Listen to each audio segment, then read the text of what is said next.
Hello, everybody. Hello, everybody. I want to let you know that I'm about to. Well, I'm as of right now. I'm on YouTube Live, and we about to have a common sense kickback. We've got things to discuss. Some of them are things that I have in mind. Some of them are things that you have in mind. But join me now at YouTube. Amanda Seals TV and click that. Why do y'all keep asking me that? Ask him and click the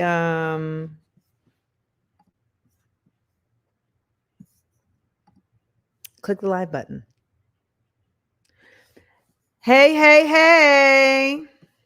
Sorry, I was over there on the Instagram telling folks what we about to do over here. So come on over here and join us at YouTube. Does my face look kind of dark? It's because there's a cat sleeping at my feet and I just can't in good faith get up and move this cat to put on the light. So it's what it's gonna have to be. So come on over and meet us at YouTube so we can chit chat. I know people have been asking me about Palestine. People have been asking me about Monique. People have been asking me about all type of stuff. So come on over here and yes, Chris, that's a great idea. And you know what? You can also subscribe to my YouTube and you'll get the notifications. Anywho, I am about to head on over to YouTube Live. So meet me over there. The link is also in my stories. And yes, Matima, another that we have met in misery.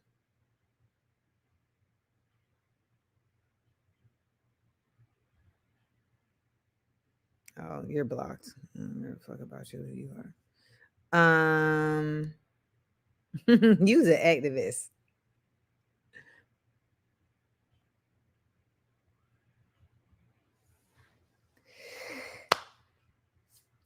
We're here. It's been a fucking week, right? It's been a week. First, I want to just say shout out to everybody who listens to the Amanda Seals Show, my radio show that you can catch every day wherever you get your podcasts. You can also check it out in select cities. We're in Philly, Houston. We are in Richmond, Virginia. We are in Charlotte, North Carolina. We are in Columbus, Georgia, Columbus, Ohio, Toledo, Ohio, and Washington, D.C. What game show was I on? Okay, Rachel Murphy. Shout out to you for making it over. Shout out to you. Want to remind everybody that you can support by getting supers, and those also enhance the possibility of you being highlighted here on the live in the chat. But I want to shout out everybody. Heba, are you in Egypt right now? Are you like on with us from Egypt right now? I wonder what time it is in Egypt. But yes, Angela, say hi to the chat. Say hi to the chat. Yes. All right. Yeah, let me know where you're from. We got Florida in the building.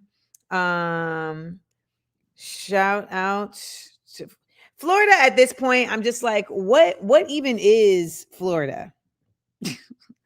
Cuz like, is this a state that's a part of the like actual like United States at this point? Cuz I don't even fucking know.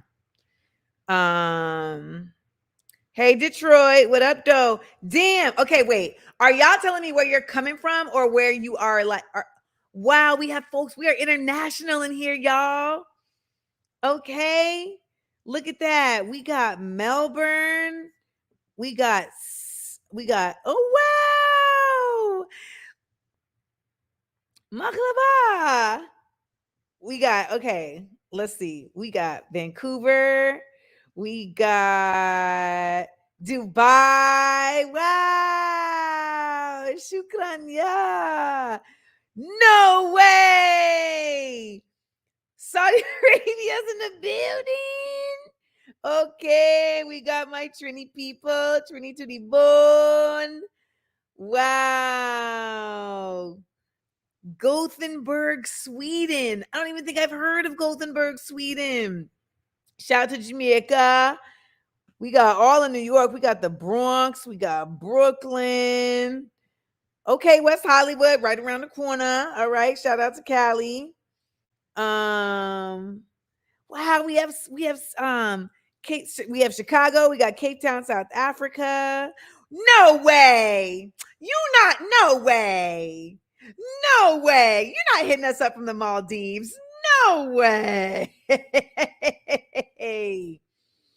What? Yes. Happy Black History Month, Montgomery, Alabama. Okay. Santiago, Chile. Y'all, I think we're hitting. Are we hitting like every continent? I think so. Yeah, we've hit like every continent. South America. Let's see. Okay. You international with it. Where they at? They said I'm from Philly, but they said I'm in Egypt at the moment. Wow, from Cyprus. Alhamdulillah. This is so neat. This is so neat. We got the Andromeda Galaxy up in the building. Well, I know, right? Somebody pull up an article right quick. Listen, y'all. So my homegirl wanted to go to Antarctica, and she hit me and was like, "Let's go."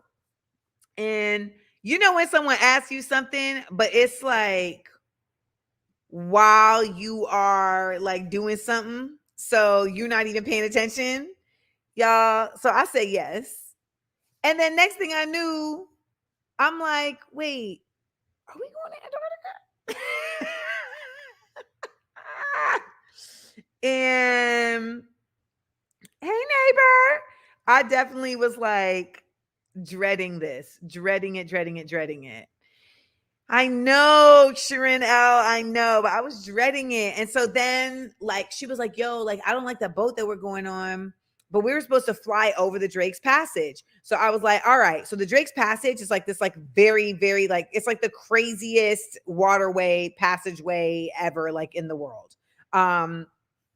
And so I was like, damn, like, I'm not really sure if I'm trying to do all of that. So she was like, all right, we'll fly over. But then she was like, oh, I don't like that boat that we're going on. So we should go to this other, we should go on this other lot. We should go on this other company. But we figured this out like literally the last day that we were able to only lose like 10% of our deposit. So I'm like hustling, bustling. We still ended up losing some of our deposits. So then we're like, okay, well, we're going to go on this next one. And then we say we're going on this next boat. Yeah. Why they cancel?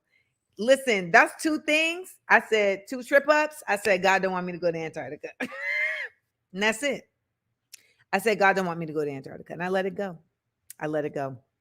But she went to Antarctica. So shout out to everybody who's been to Antarctica. Shout out to everybody who is joining us here. I really appreciate y'all. And I know that there's stuff to talk about.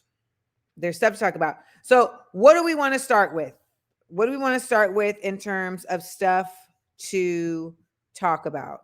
Are we talk we have, I'm going to put it on the screen, all right?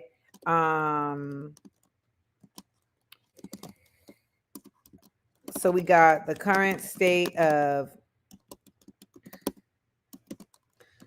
Palestine. We have Club Shay Shay. Wow, that's a leap of difference. And what else do we have to talk about? We said, oh, Fani Willis. Tired of Taylor.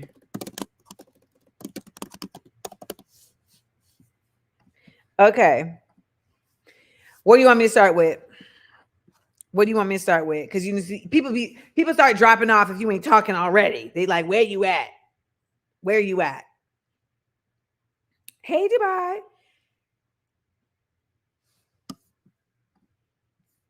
Usher in the Super Bowl, Monique origin movie. Oh, we can talk about the origin movie. I don't think that I'm gonna have the opinion of the origin movie that you think I'm gonna have.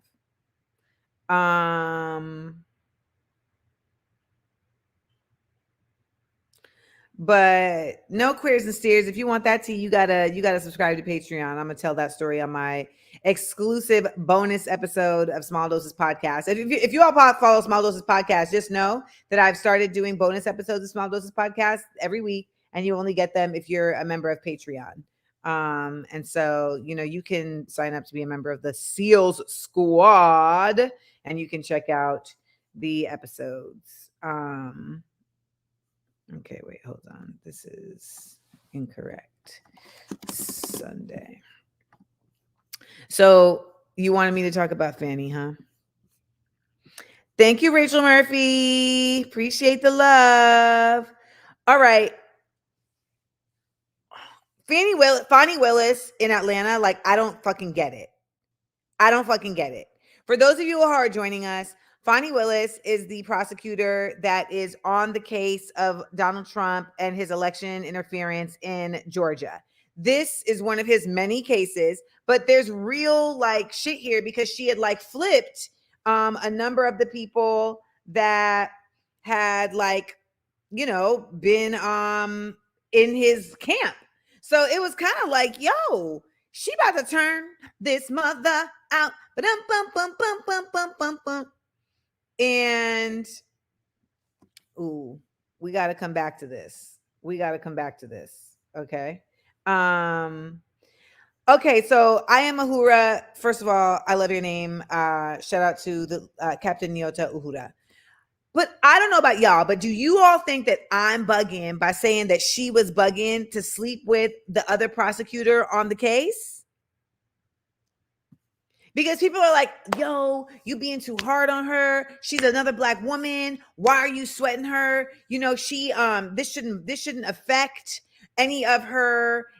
This shouldn't have anything to do with her being on the case, et cetera, et cetera. And I feel like, yo, do y'all not see that this nation is going like rapidly backwards in terms of one, how it is treating like Black people, two, on how it is like actively suppressing any level of uprising. Like, look at what's happening with Cop City, etc. Like, I'm just trying to understand, like, do y'all not see that? Because I'm looking at her and I'm like, ma'am, you telling me you don't see that? You got to be razor sharp right now. Razor sharp. I'm like, there wasn't no other dicks around. None. I mean, I know they had late nights. I know they had late nights going over those briefs. And then they was going under those briefs. You understand me? Thank you, Glory to Casa. I appreciate this. That's a great donation. Thank you. You understand me? Like, I'm just like, you gotta, okay, like prize fighters be like, I'm not fucking nobody for months. That's what prize fighters be doing, all right? They be like, I'm not fucking nobody for months. I gotta get ready for this fight. I gotta preserve everything. Listen, that's what we gotta be on. That's what we gotta be on. So I really just felt like it was a wild mistake to make. And I know that it shouldn't matter. Okay, we can all agree with that? Can we all agree that it shouldn't matter? Oh my God, brown butter and B-roll. Did you just say it's giving Rob Stark? Are you making an allusion to the Red Wedding? Is that what you're doing right now? Because I can't hear the Reigns of Castamere. I can't hear the Reigns of Castamere. I miss Game of Thrones so much. I can't hear the Reigns of Castamere. Okay, so y'all all agree. Y'all agree. Okay. It shouldn't, but does. That's right. That's right. I don't know, man. We always have to be twice as good. Black women on the chat, y'all know what it is. Put a fist in the chat if you know what it is. We always have to be twice as good. That has not changed yet. And unfortunately, it's just it's just where we are. So okay, now Cece, here you coming with, I think it was a setup. What do you mean? What do you mean? You think it was a setup? Doesn't it have to happen? Okay. Okay, let's say it's a setup, right? If it's a setup, that would mean that it only happened one time. Okay? That would mean that it only happened one time. If he did, okay, so Cece think he got paid to trap her. You know what though? They can't trap you if you're untrappable. You understand me? Okay? She was supposed to be a trap star. I'm a TRAPST star. It's Atlanta. They have a literal trap museum in Atlanta. She can't get trapped. She has to be untrappable. Untrappable. Come on, man. Y'all know that. Y'all know that. Like, you got to be so on your dean. Like, it's just the way it is. I'm the realest nigga in here. You already know. One trapper of the year 4 times in a row. What they give ya?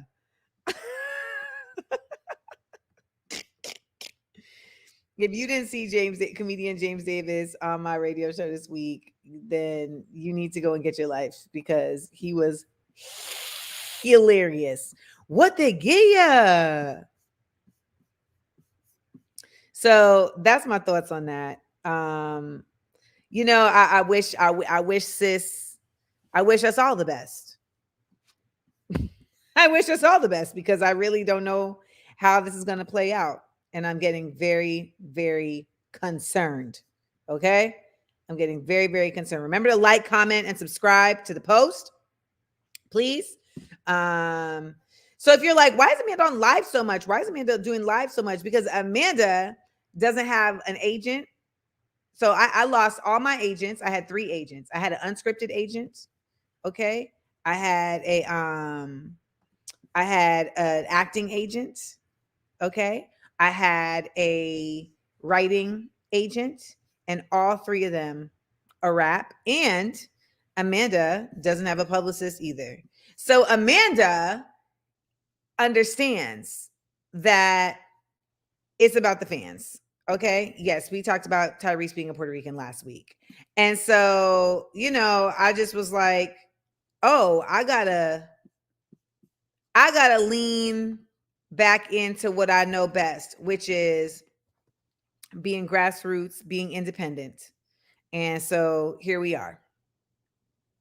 Now, y'all want to hear some good news?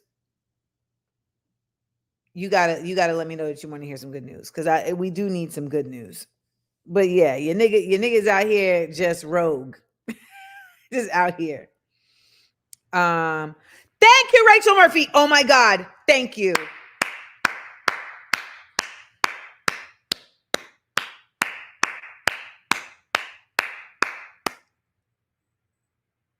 Rachel Murphy and I agree. I don't agree with the thesis. I don't agree with the thesis. All right, you got to stick around for the good news. I'm gonna tell the good news after we talk about Origin. Okay. So I saw Origin, and I don't know about y'all, but people were like, "Oh my God, this is the greatest movie of all time! Like, you have to go see it, etc., etc." And I'm not gonna say that I didn't like respect the film, but I do need to read the book cast, because I don't know that the film proves the thesis that is presented, which is that it's not about racism, it's a caste system. Racism is a caste system, but I also feel like the comparison between the two, and y'all just tell me if you agree with me or not, the comparison between the two seems perfunctory, right? It just doesn't seem like I don't know what it does to push the conversation forward. Okay, so Ronnie said that the book. So I just bought the book. I just bought the book. And I feel like, that was very important to me to say, like, okay, let me take this next step and try to get a better understanding. But okay, so apparently the book. Now, if you haven't seen the movie, I don't want it's not like a spoiler, but the movie is not like a movie interpretation of the book. The movie is essentially like her current, oh wow, thanks Kim. It's her current life when she discovered the thesis around caste versus race. And I know some of y'all said that it's not caste versus race, but it absolutely is caste versus race. That I did get from at least in the film, it is because they're saying, oh, Trayvon Martin, being so tragically taken from us, like in George Zimmerman, the way he's behaving, that's racism.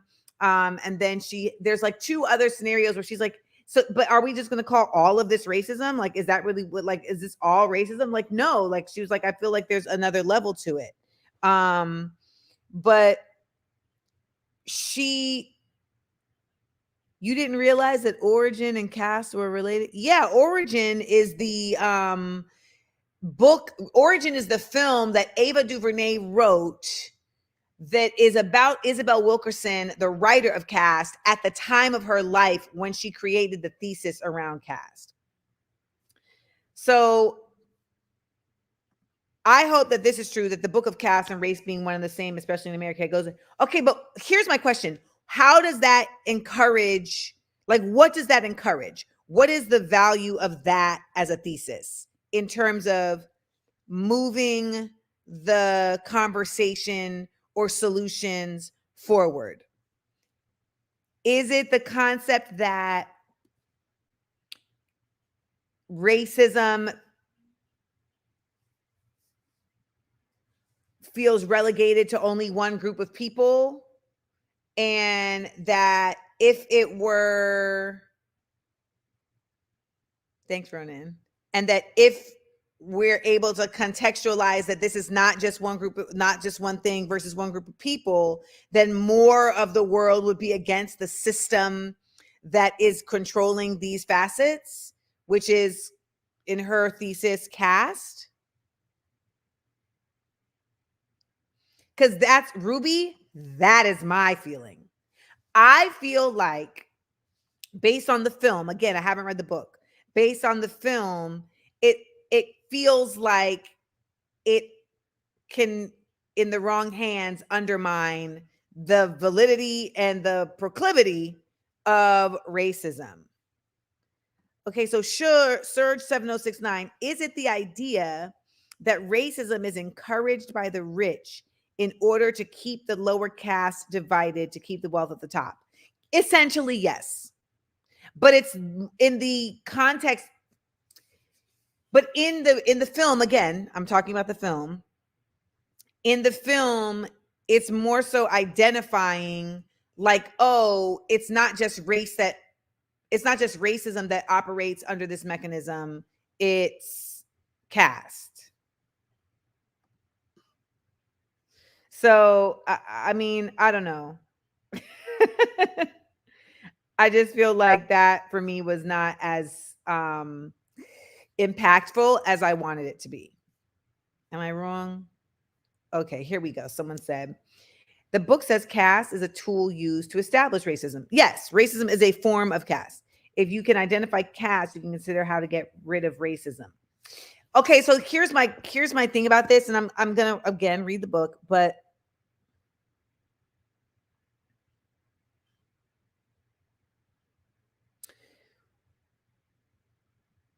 racism was created, well, I guess that is her version is caste. Like it's that a class is created to serve a particular purpose. I just don't know how valuable that is. I just feel like, okay. The film TT Santiago is Origin. So, yeah, I wanted to be really like I wanted to have like a real aha moment and really be blown away, and I just was kind of like, okay, you know, that's that's a that's a possibility. And I think that there's also the reality that I have studied racism my whole academic career. Um, Sand of Boston, don't tell me what to do. Come back to this, read the book. I'm gonna talk about the fucking movie if I want to talk about the fucking movie. Um, because the reality is that most people are not gonna read the book, and that's why she did the movie. So we gotta talk about the movie because whatever is in the movie is what majority of people are gonna take from that. Most people are not reading the book. The book is like a goddamn Bible, by the way. Small ass text. Now, I will say that I did not personally really like get value from the film, but I also have committed my life to like really studying race and racism.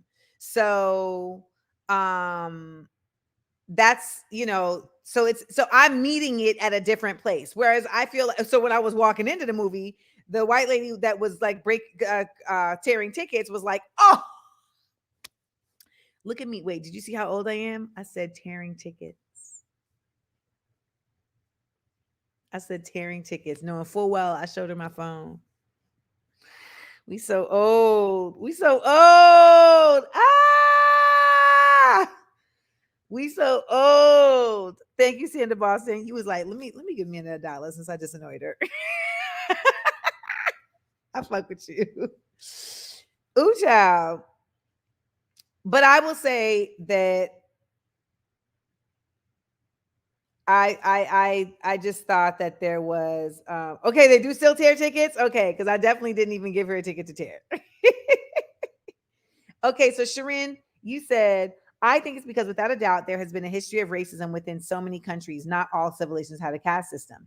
I think it's the opposite. I think what she's saying is that there's always been a caste system. It's just that in our version, it's racism.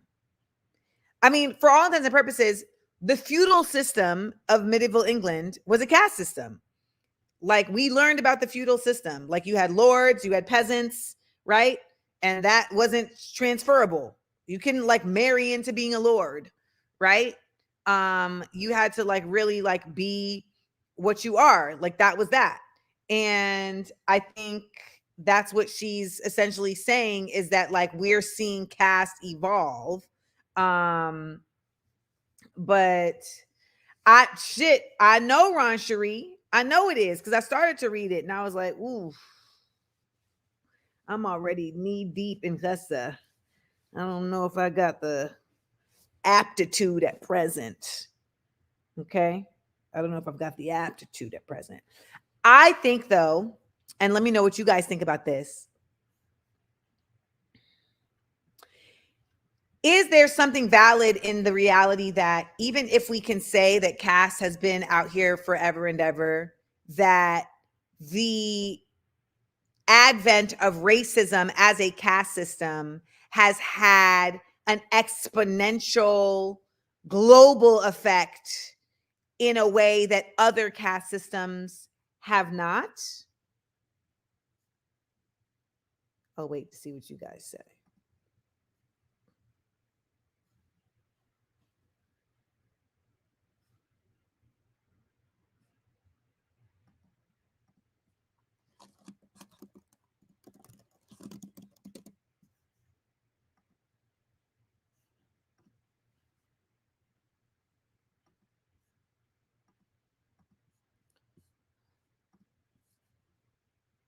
Okay, let's read these comments.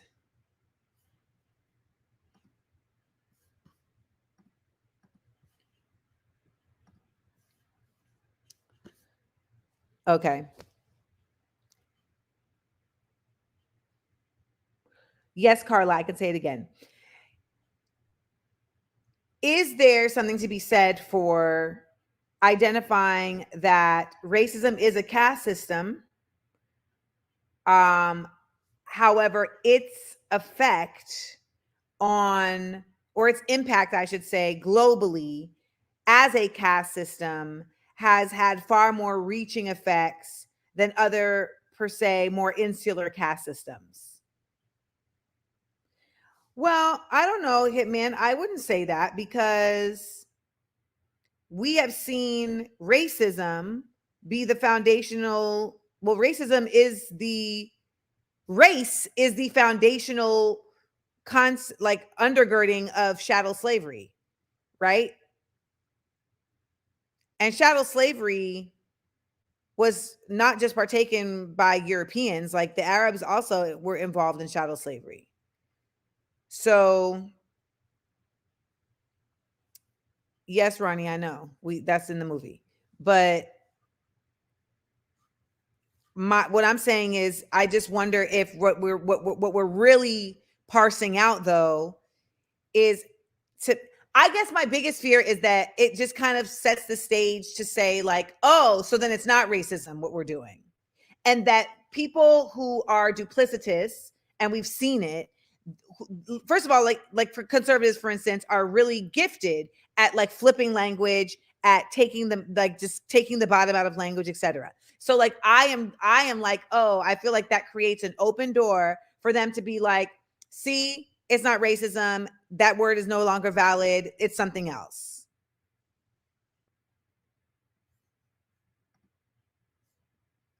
Ruby says racism makes this nuanced. You can be poor but not look poor. You're going to always look black, always look not as white. They want the shift to not deal with racism because they benefit from it.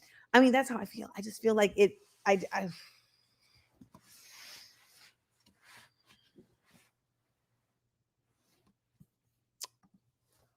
So here's the thing though, Alexis. It's like, yes, I mean, India is a massive country, right? So you're right. I mean, their version of caste is really intense. But what I'm saying is that,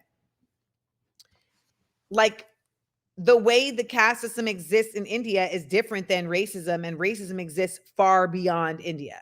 Like, racism has become a global caste system, like phenomenally. Like, even like people who are at their lowest will still be like, but I'm not black. Right? Yeah, but I don't. I mean, I will read that in the book, but I just don't see that caste is fixed. I mean, the concept of caste is simply that there's a top and there's a bottom, but caste is not fixed because the top ends up having to expand to retain the top. Like that happens. That's why they marry out. That's why they have to marry to others. So, for instance, like white supremacy as a caste system, right? White supremacy has to expand in order for it to exist, in order for it to continue to grow. But the movie to me makes it seem as if, like, if you watch the film, you're like, oh, so you're saying that it's not racism that we're dealing with, it's caste that we're dealing with. Like, that to me is what the walk away takeaway is. And I don't know that that's a valuable takeaway for a viewer, but that's what I got. And I don't know. Maybe people got other shit from it, but that's what I got from it.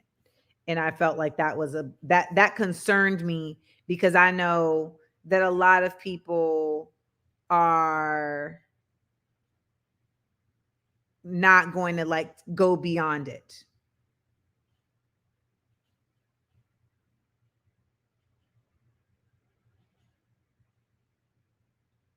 We just have to speak a yes. I think the situation in Gaza is both caste. Well, it's caste, it's race and caste, right? Because it's this idea that Israel and Israelis and Jewish Israelis are the number one superior, and everybody else ain't that. Which is why everybody else doesn't have access to the same resources, doesn't have access to the same laws, right? Doesn't have access to the same rights. So that's the caste system. It's an apartheid system. right? I mean, apartheid is a caste system. So when we see that happening over there, like that's what we're seeing. And it's very however, they deploy or employ, I should say, facets of racism by utilizing Islamophobia to curry favor with folks to support the continued upliftment of their caste, right? So the Islamophobia is rooted in making Arab people out to be dangerous. And thus, we have to be what we are. We have to do what we do because they're dangerous. Meanwhile, like the Israelis that are speaking the loudest are speaking so violently that it is frightening to imagine like what their brains operate like, because you're hearing it and you're like, how you just telling somebody they should get raped like mad casual? Like I've never said nothing like that. I've never said anything like that. You know what else I never said? Uh I never said the movie romanticized anything. That word did not leave my mouth. I at no point said that the movie romanticized anything. It showed that it was disgusting and stupid. That's not the point we're talking about. That's not what we're talking about.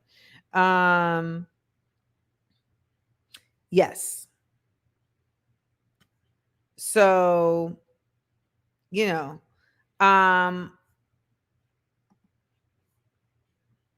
it doesn't highlight the levels of racism. The film doesn't. The film to me highlights the levels of caste and how racism is an example of caste. So in the film, there's the example of Nazi Germany and the guy who fell in love with his wife or with his partner who is Jewish. And then there's the example of the young boy on the baseball team. And then there is the example of the Dalits in India being forced to, clean sewers because of their caste. But oh well, you got it. You can't say if it's not for me, you got to say who it's for. You can when someone writes a comment, you can like right click on it and it'll give you the option to reply so that you're replying specifically to the person. So yeah, so that's origin of the film. Of course, I'm gonna say go see it because I want us to support Black movies. I also saw American Fiction.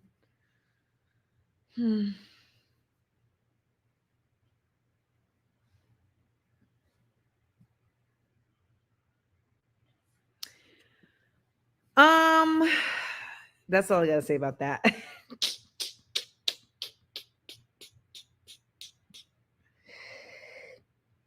To my understanding, Arab Israelis are not persecuted as well, but they definitely have they're not given the same level of like, it's like blondes in America.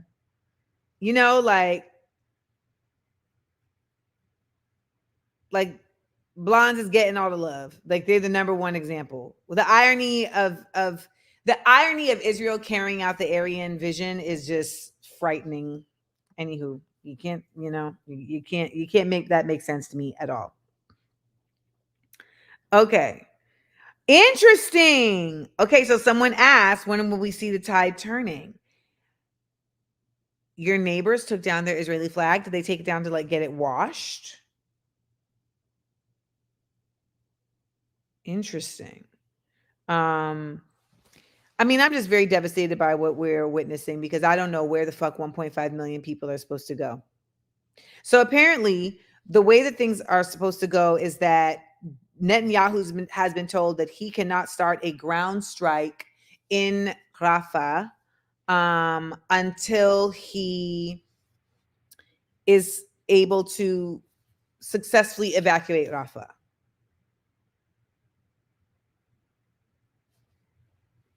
And so I just don't know how that's going to be possible. And they're like, oh, we're going to put you over there and we're going to give you what you need. And it's like, what does that mean? You're going to give me what I need? You can give me a tent. Is that what it is? Because these people are in dire straits right now. And it's like exactly, evacuate to where? We'll see if CC caves. I don't know. It's the BB versus CC. This is the worst versus we've seen in a long time. You understand me? The worst. And I just think it's like literally Jake Tapper was reporting on Hind today. The baby, the 6-year-old who was, yeah, her life was taken in cold blood in a car by Israel. Melissa Sisi is the prime minister of Egypt. Um, yeah.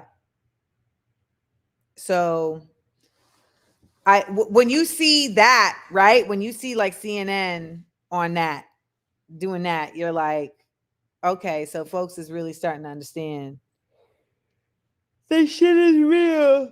And it took 30,000 people dying in order for them to understand that shit is real. Unbelievable. Want to remind everybody to like, comment, subscribe. Okay, subscribe. This is a perfect timing. Black Butterfly, thank you for a super. She said, tuning in from PG County, Maryland. Thank you for all your work, brilliance, idiosyncrasies. You inspired me to contribute, learning, and evolving. Thank you so much. And I want to remind everybody out there in PG County that you can check out the Amanda Seales Show every morning, 10 a.m. to 3. 10 a.m. to 3 on Magic 1027. Don't judge me because I just be having so many different call letters, because when you're a syndicated radio show, you're on mad different stations and like you can't remember, like, is this 103? Is this 100.2? Is this 96.7? You can't remember. So I just be like, Magic. Yeah, Magic. But yeah, Maisha, they done CNN today. Tapper reported this very heinous, absolutely deplorable, just tragic story. And I was shocked.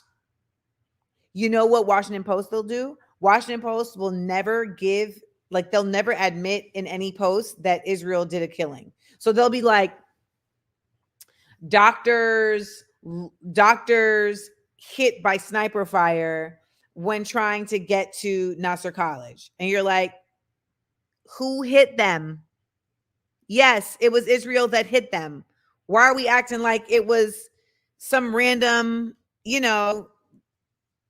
like it was fucking Malvo in DC?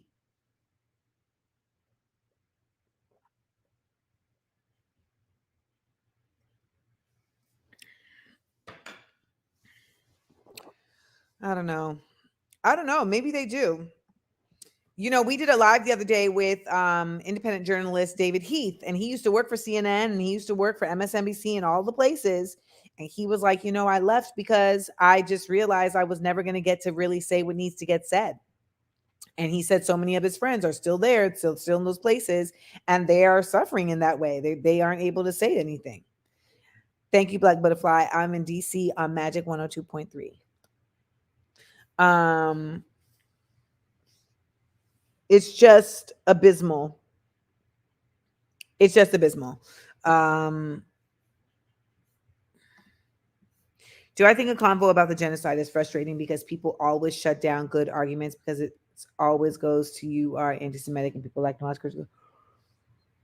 I just feel like you can't converse with people who are even starting a conversation from a place of propaganda.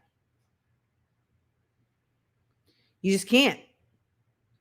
You know what I'm saying? Like you just can't have that conversation. Anybody who's been in a relationship with a fuck boy knows this. Zionists and fuck boys are one and the same. You trying to have a real conversation and they are just not even equipped to have that conversation because all they know is fuckboy logic. And fuckboy logic is propaganda. You know, think about the fuckboys, okay, that you have fucked with. And think about how they've all had like the same lines. Like, yeah, you know, I just feel like I'm not gonna have the time to please you. That's a fuckboy lyric, right? Yeah, you know, it just seems like, you know, you a lot. That's a fuckboy lyric. That's not even true. That's not even true. But it's a fuckboy lyric. They just have lines that they shell out to just carry on whatever fuckery they're doing. Same when you try to have a conversation with genocide with anybody who is committed to their like Ferry to check like their victim complex. If you've ever dealt with a narcissist in your life at any point, you have dealt with this. You have had to deal with the victim complex. Like they're always a victim. It's my mom, that's my ex. Like they're just always a victim. So you can't have like a real conversation. You can't have, in some cases, you can't even have the conversation, but in some cases, you really be feeling like you're having the conversation, but it never moves past just the conversation because really they're incapable of carrying that guilt or that responsibility and accountability that causes change. They don't have the wherewithal to carry it. They want to dispose of it as quick as possible so that they can remain victim.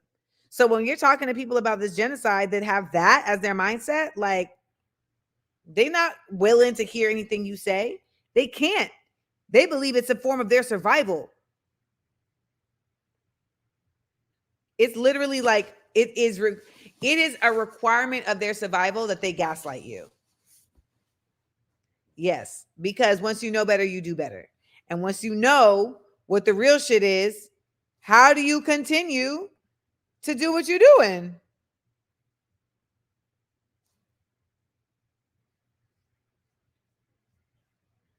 So, you know, that's that. Listen, Lindsay, the moms is out here just acting up. I don't know about anybody else's mom, but my mom turned 70 and really just went to a whole new level of herself. And I'm like, not a fan of that behavior. Oh, stop. Oh my God. Stop bringing up the past. It's a fuckboy classic. And it's literally the same thing that you'll hear from like Zionists. And then the next thing out of a Zionist mouth will be, we were here 1,000 years ago. But why you bring up the past? So we can't bring up 75 years ago, but we can bring up 2,000 years ago? How that work? How that work? It's got to be equal opportunity past. You know? Um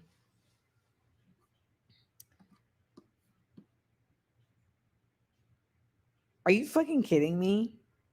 You see? This is what's being contended with. Mhm. Mhm. Listen. It's wild out here. It's wild out here. And it just sucks that all we can do at this point is call our representatives, protest, and pray. But I don't know. I guess maybe this is dumb, so don't judge me for this. I was kind of surprised that there's still a money exchange happening on the ground for Palestinian citizens within or for Palestinians within Palestine. You know, because people are like, oh, like I'm trying to buy food, but it's just like way more expensive now. And I'm just like, I didn't even think people was charging for shit like that. Like I'm thinking like we're all like in the same hell. So why would we be exchanging money? Okay, so Slick Nice, I'm not bugging. Cause I was like, huh. Um and like it's not Hamas. Like it's just like if you had a shop, you have a shop. And then you see like you see kids like selling shit for their family. And you're like,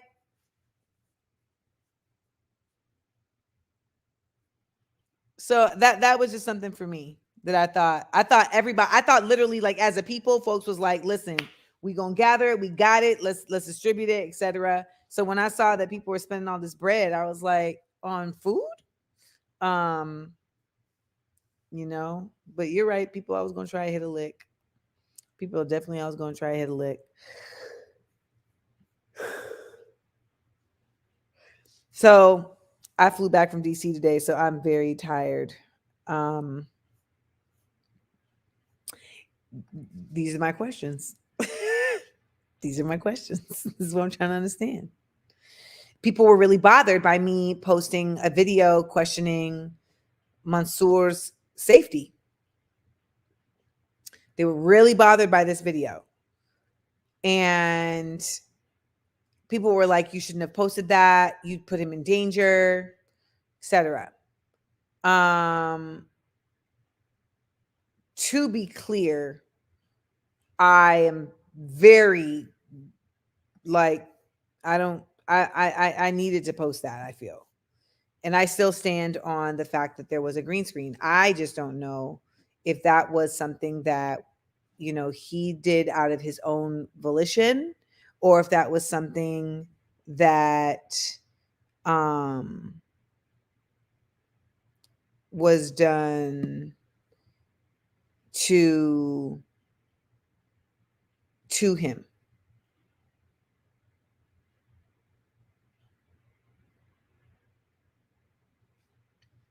And so people was on my head, you know, like I had someone tell me straight up, like, if something happens to him, his life is on you.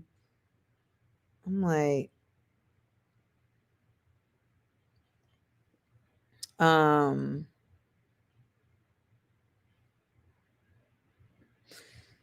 Linda Sarsour.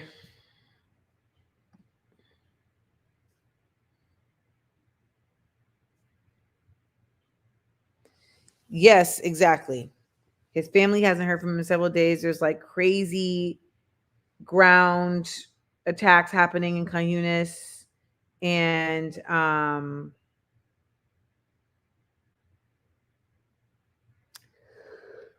brought this up because there was a video of him handing out money, and someone who speaks Arabic had watched the video and was able to translate the language that was being used in the video. And they were like telling people to accept the money, like telling people like, don't be scared, just take the money. Like there was someone off camera that was like giving this direction. And when you look in the shadow, it looks like a soldier with a gun. I don't have an update on the trial, but I'll look into it.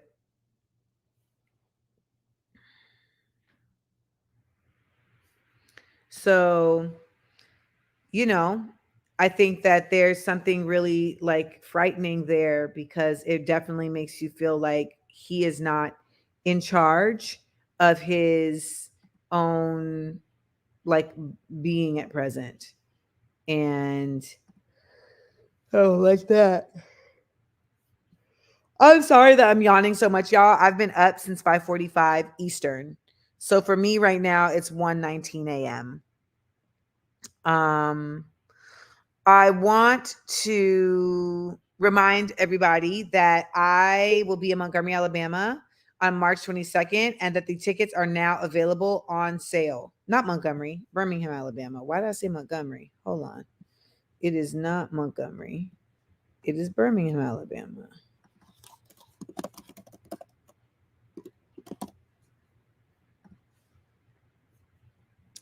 So I will be in Birmingham, Alabama On the 22nd of March, I will be in Stamford, Connecticut on the 27th. My shows in Dallas on the 25th of this month have now been moved because there was some type of renovation at the club or whatever. And so that's that. But if you want to come see me do stand up, have a good night of laughter that I think we all deserve together, spend that together.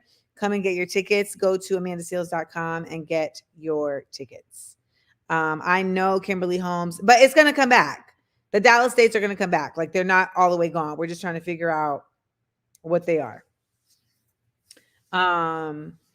So, now people like Selma Blair, like talking crazy. I'm just like, I mean, these bitches been crazy. It just didn't really like factor in because they was doing whatever they do, like movies and shit like that. But now they like, oh, I'm out here. Yep, Slick Nice. I will have shows in New York. I will have shows in New York. So I don't care about the Super Bowl. I literally, there's like very few fucks I could give about the Super Bowl. Like, if the fuck was the size of like a plankton, like the little planktons that the blue whales eat and it goes through their baleen, it would be less than that. Like a grain of sand, less than that.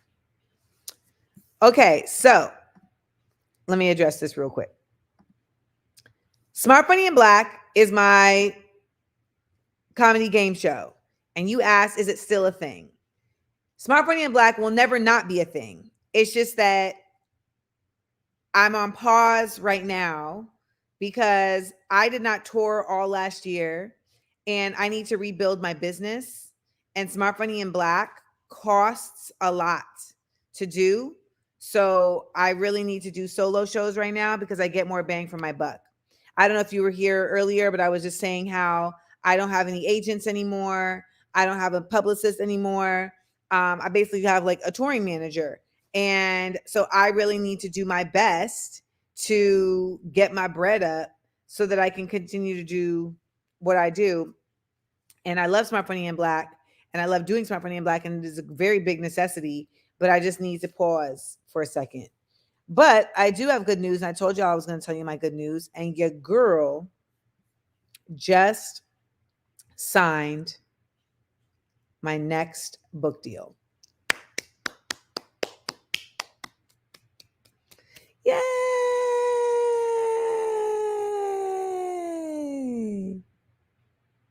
Yay!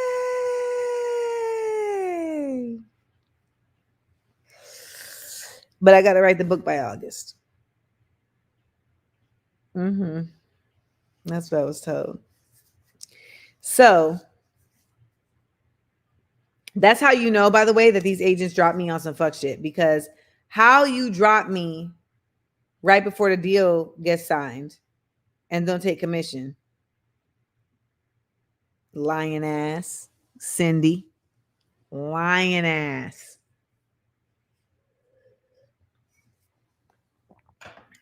So I'll be working on the book. The book is called Body Waving Through the Bullshit, a midlife memoir. And I'm going to be talking about some things that I've gotten through and how I got through them.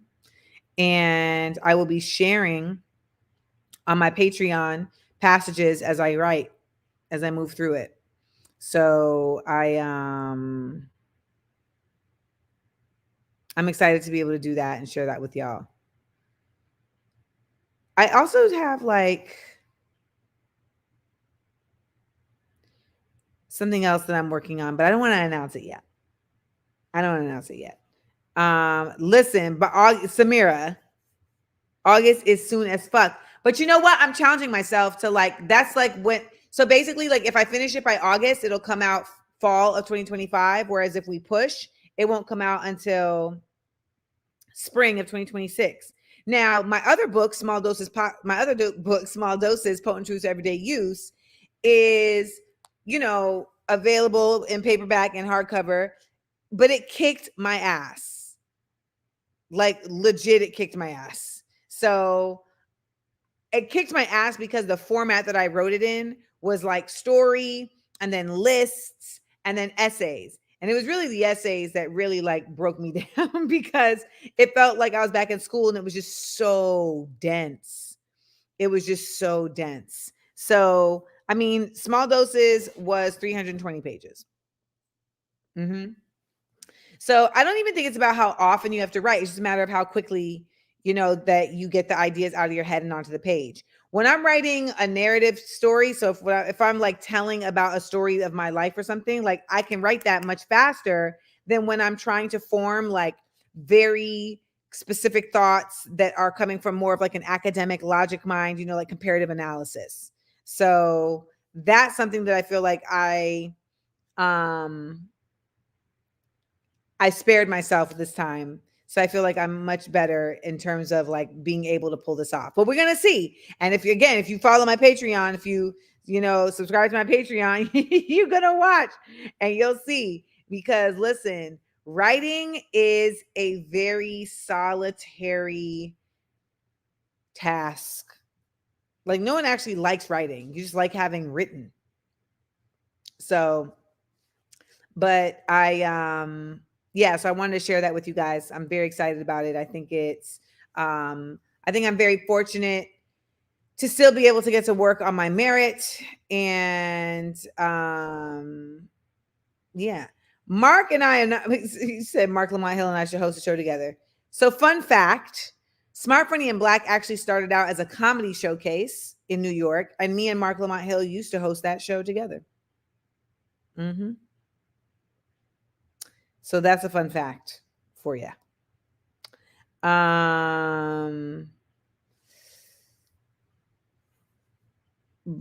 I got a lot that I got to figure out right now because again, now that I'm more independent, like I got to create some lectures to be able to go out into the world with, and I want to be able to do master classes for y'all.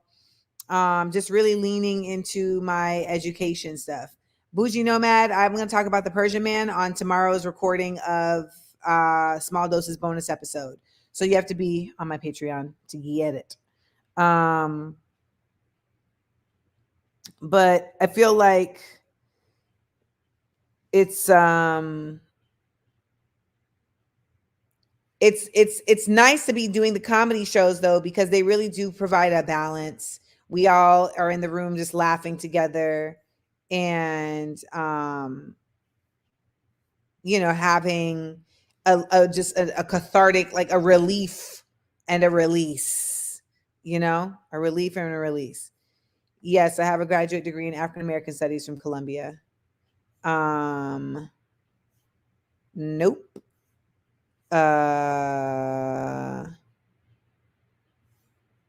What happened to my agents? I think I've said this a few times, so I apologize to anyone who's heard it, but my agents all dropped me. One, because I was on a list. The other one had like said that they felt that my posts were sowing seeds of anti-Semitism and he wasn't sure, how we felt about working together.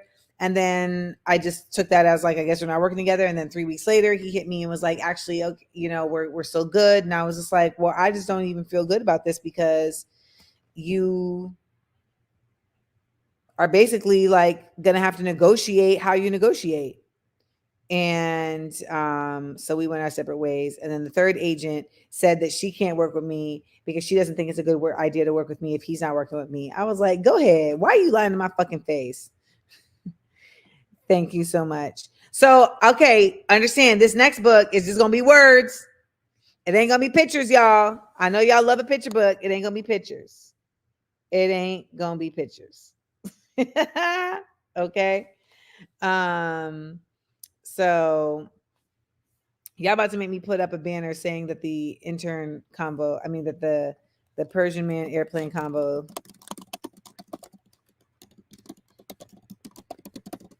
on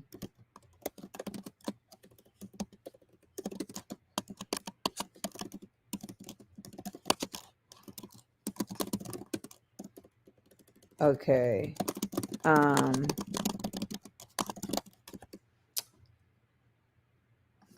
So is there anything else that I need to discuss or that y'all are feeling? Hmm?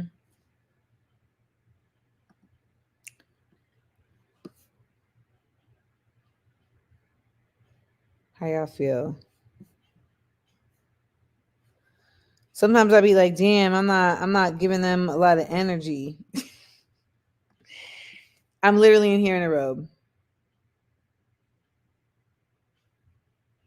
Oh, see, I didn't even know this is a thing that's happening.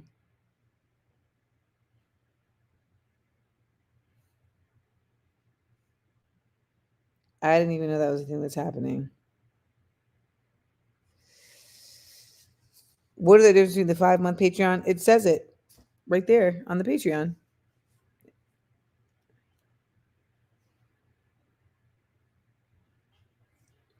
So what I'm about to do is I'm about to eat ice cream.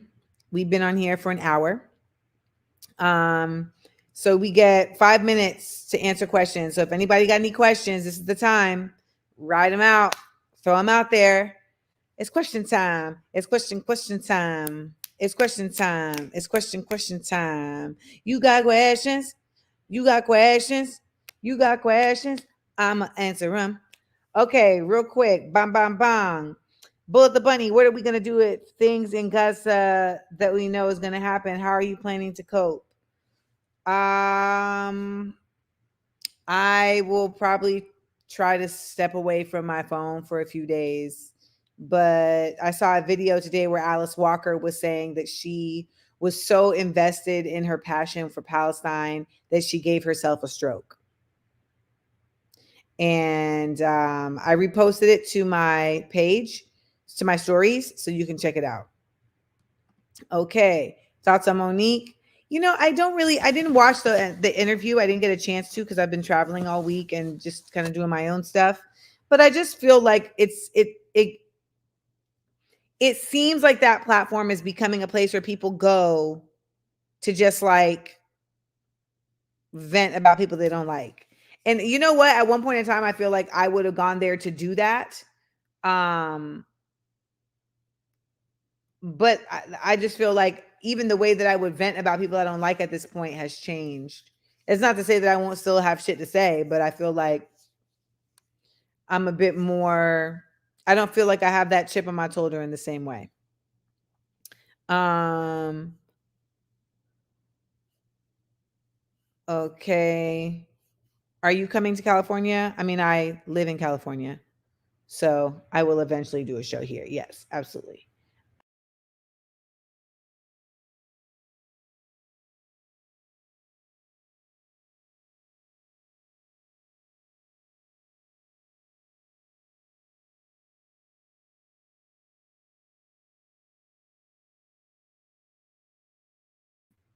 My bad. I got kicked out the studio. um. I'm back. Sorry. Um. Anything else? What was I gonna say?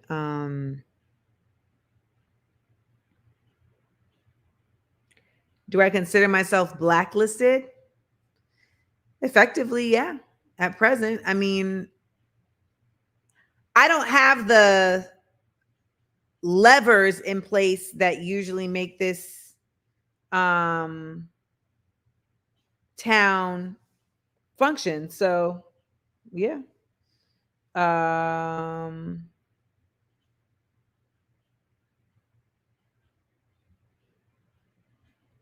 Thanks, Mozart. All right. So, but blacklists don't last forever. And I will always find a way to do what I was sent here to do. And if that means, and when I say do what I was sent here to do, it's not just to inform through these means. Like I was sent here to perform. I am a performer. That is my gift. The arts. So at some point, that's what's going to do. That's what we're going to do. Like even like when I told y'all like I said this on my bonus episode of Small Doses podcast. Like I went to Robert Glasper's show the other night and everyone was singing and I was like, why are you not singing? Why are you not singing? You can sing. Why are you not singing? But anywho, I appreciate y'all and thank you for standing on business, like the kids say. Everybody, let's like having a good night's sleep, like Jordy, who is here, sweepy weepy, and Mando, who is also here, sweepy weepy, and